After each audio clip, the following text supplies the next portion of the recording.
दर्शक पनि यति बेला विपिन जोशीको शव उनको गृह जिल्ला कञ्चनपुर पुगिसकेको अवस्था छ भने आफन्तजनहरू यति बेला भेला भएर शवलाई चाहिँ नजिकबाट उहाँहरूले निहालिरहनु भएको छ। नजिकबाट उहाँहरूले यति बेला शवलाई आफन्तजनहरू भेट भएर शवलाई चाहिँ उहाँहरूले दुःख व्यक्त गर्दै साह्रै दुःखद घटना जुन घटेको छ इजरायलमा लर्न एन्ड अर्न प्रोग्राम अन्तर्गत पढ्न गएका विपिन जोशीको आज 2 वर्ष पश्चात नेपालमा शव आएको छ। दर्शक महानुभावहरू, विपिन जोशीको खोजी कार्यको लागि उहाँको परिवारले निकै अथक प्रयास निकै अथक मेहनत गर्नुभयो, तर फलस्वरूप आज उहाँको शव नेपाल उहाँकै गृह जिल्ला नेपाली सेनाको हेलिकप्टर मार्फत काठमाडौँबाट धनगढी आइपुगेको थियो भने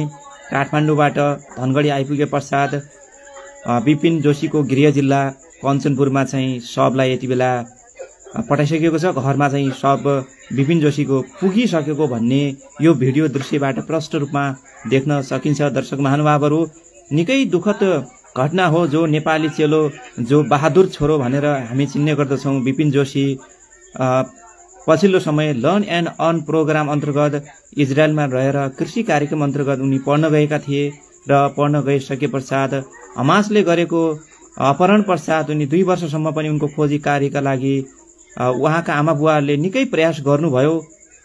प्रयास गरिरहँदा पनि प्रयास असफल भयो। उहाँको जिउँदो मुख देख्न सकिएन।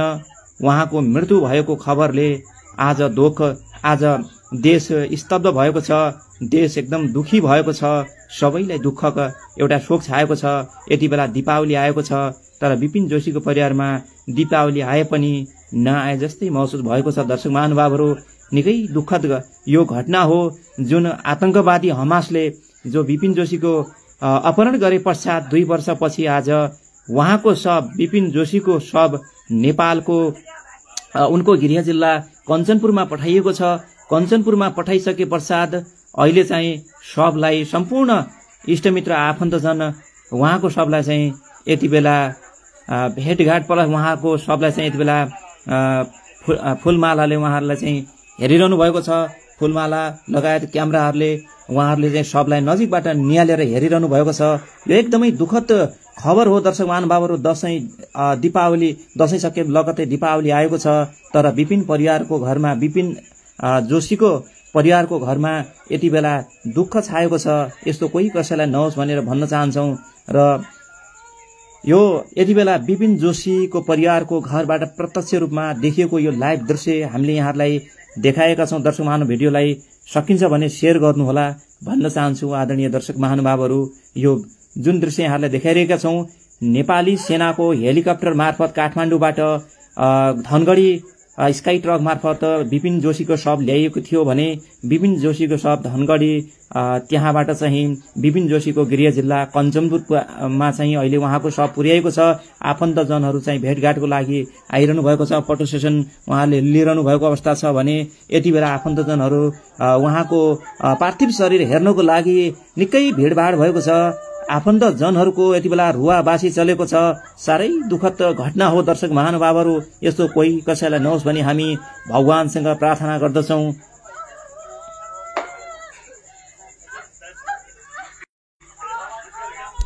दर्शक महानुभावहरू जुन दृश्य यहाँहरूले देखिरहनु भएको छ यति बेला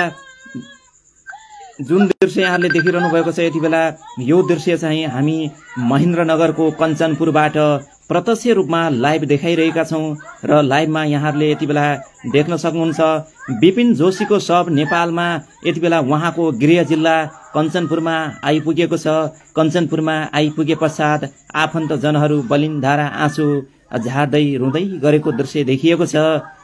हेर्दा साँच्चै यस्तो लाग्छ जुन किसिममा चाहिँ आज सबैको घरमा लक्ष्मी एउटा दियो बाल्नुपर्ने ठाउँमा एउटा रमाइलो गर्नुपर्ने एउटा सबै ठाउँमा रमाइलो भइराखेको छ। तर विपिन जोशीको घरमा यति बेला चाहिँ उहाँको परिवारमा शोकको सन्नाटा छाएको छ। विपिनको शव एउटा बेला घरमा आउँदा उहाँलाई निकै दुःख परेको छ। यस घडीमा भगवानले धैर्य धारण गर्ने शक्ति ईश्वरले प्रदान गरून् भनी हामी भगवानसँग आदरणीय दर्शक महानुभावहरू प्रार्थना गर्न चाहन्छौँ। यति बेला उहाँको परिवारलाई भगवानले सहन सक्ने शक्ति प्रदान गरोस् भनी हामी एकदमै यो भन्न चाहन्छौँ। दर्शक महानुभावहरू यति बेला तिहार पर्व आएको बेलामा यति बेला सन्नाटा छाएको छ। विपिन जोशीको परिवारमा निकै दुःख छाएको छ। दर्शक महानुभावहरू यस्तो कसैलाई नहोस् भनी हामी भगवानसँग प्रार्थना गर्दछौँ। उहाँको परिवारहरू यति बेला यो जुन दृश्य देखिरहनु भएको छ विपिन जोशी जो नेपाली छोरा, जो निडर छोरा, जो नेपालको हिरो भनेर चिनिनुहुन्छ, उहाँको घरबाट प्रत्यक्ष रूपमा चाहिँ यो देखाइरहेको दृश्य यहाँहरूले हेरिरहनु भएको छ। आदरणीय दर्शक महानुभावहरू उहाँका परिवार आफन्तजनहरू यति बेला उहाँलाई हेरिरहनु भएको छ। र यति बेला 2 वर्ष पश्चात उहाँको शव घरमा आए पश्चात घर परिवारको रुवाबासी चलेको छ।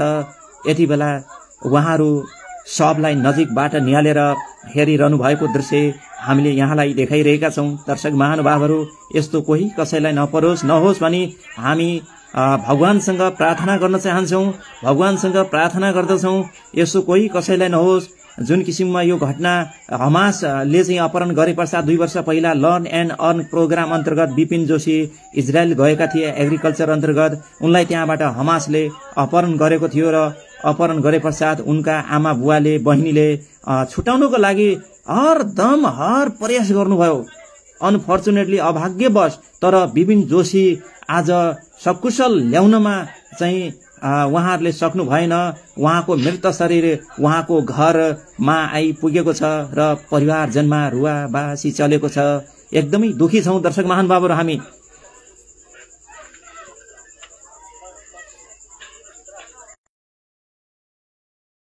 दर्शक महानुभावहरू जुन दृश्य यहाँहरूले देखिरहनु भएको छ यति बेला हामी विपिन जोशीको घरबाट यो जुन किसिमको उहाँको शव प्राप्त भएको छ नेपाली सेनाको हेलिकप्टर मार्फत स्काई ट्रक मार्फत काठमाडौँबाट यति बेला चाहिँ धनगढी ल्याइसके पश्चात धनगढीबाट विपिन जोशीको परिवार अर्थात् घर परिवार जुन उहाँको चाहिँ गृह जिल्ला कञ्चनपुरमा चाहिँ उहाँको शवलाई अहिले पुर्याइएको छ।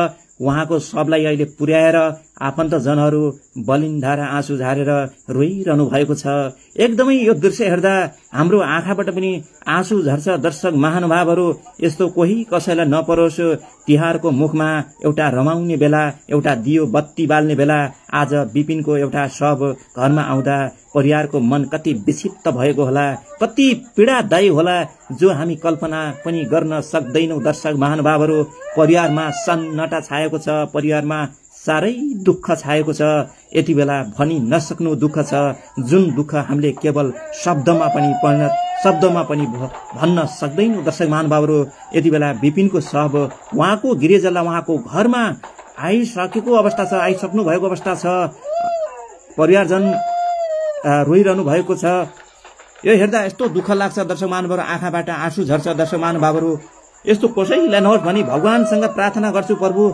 जुन एउटा नेपाली विद्यार्थी बहादुर छोरा जो विपिन जोशी यति बेला चाहिँ आफ्नो घरमा चाहिँ मृत अवस्थामा चाहिँ उहाँलाई चाहिँ इजरायलबाट नेपालको काठमाडौँबाट नेपाली सेनाको ट्रक मार्फत धनगढी मार्फत चाहिँ त्यहाँबाट चाहिँ उहाँको घरमा पुर्याएको अवस्था छ। हामीले यति बेला यो दृश्य देखिरहेका छौँ। एकदमै दुःख लाग्छ दर्शक महानुभावहरू। यो दृश्य हेर्दा मुटु भत्तानो फुटेर आउँछ। साह्रै दुःख लाग्छ दर्शक महानुभावहरू।